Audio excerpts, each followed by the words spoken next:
മിശിഹായിൽ പ്രിയമുള്ള സഹോദരി സഹോദരന്മാരെ, പ്രിയമക്കളെ, ഇന്നേ ദിവസം ജെറമിയ 31-34,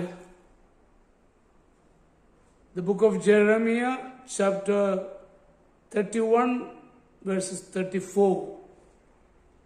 കർത്താവിനെ അറിയുക എന്ന് ഇനി ആരും സഹോദരനെയോ അയൽക്കാരനെയോ പഠിപ്പിക്കേണ്ടി വരികയില്ല.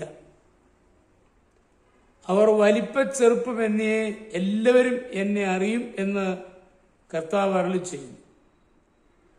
അവരുടെ അകൃത്യത്തിന് ഞാൻ മാപ്പ് നൽകും, അവരുടെ പാപം മനസ്സിൽ വയ്ക്കുകയുമില്ല.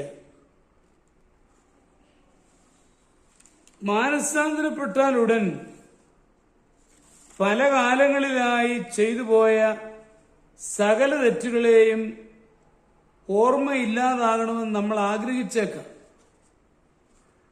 പക്ഷേ ഓർമ്മയിൽ നിന്ന് അവ മങ്ങിപ്പോകുന്നില്ല. ദൈവം മനുഷ്യന് കൊടുത്തിരിക്കുന്ന അനുഗ്രഹമാണ് ഓർമ്മശക്തി. നന്മയുടെയും തിന്മയുടെയും സന്തോഷത്തിന്റെയും ദുഃഖത്തിന്റെയും ഓർമ്മ ഇല്ലാതാവുകയില്ല. അത് തലച്ചോറിന്റെ ഒരു പ്രക്രിയയാണ്.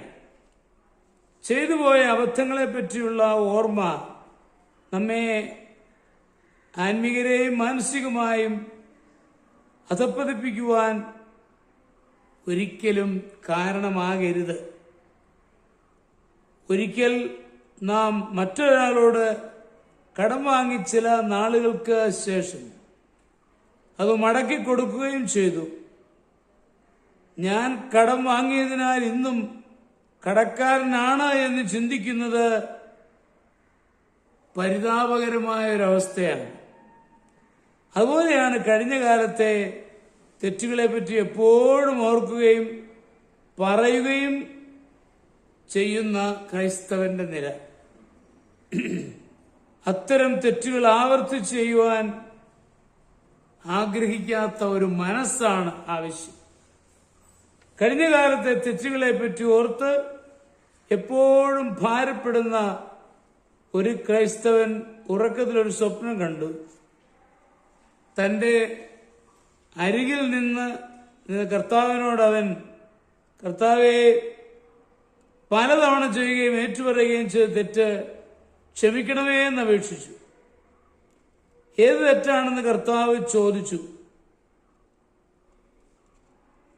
തെറ്റ് തന്നെയാണ് എന്ന് പറഞ്ഞപ്പോൾ കർത്താവ് അവനോട് ആത്മാർത്ഥമായിരിക്കും ഏറ്റുപറഞ്ഞ പാപങ്ങളെ ദൈവം ഓർമ്മയിൽ നിന്ന് എന്നേക്കുമായി മായ്ച്ചു കളഞ്ഞിരിക്കുന്നു എന്ന് പറഞ്ഞു.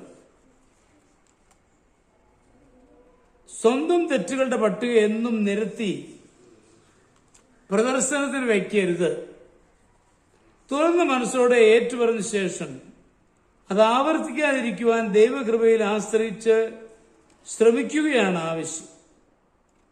ദൈവം ക്ഷമിച്ച പാപങ്ങളെ പിശാച് വീണ്ടും നമ്മളെ ഓർമ്മിപ്പിക്കുന്നു. അതിന് നാം അവസരം കൊടുക്കരുത്.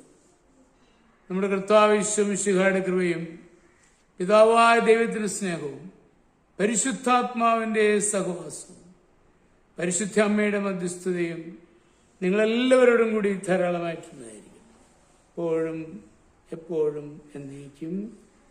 ആമേൻ.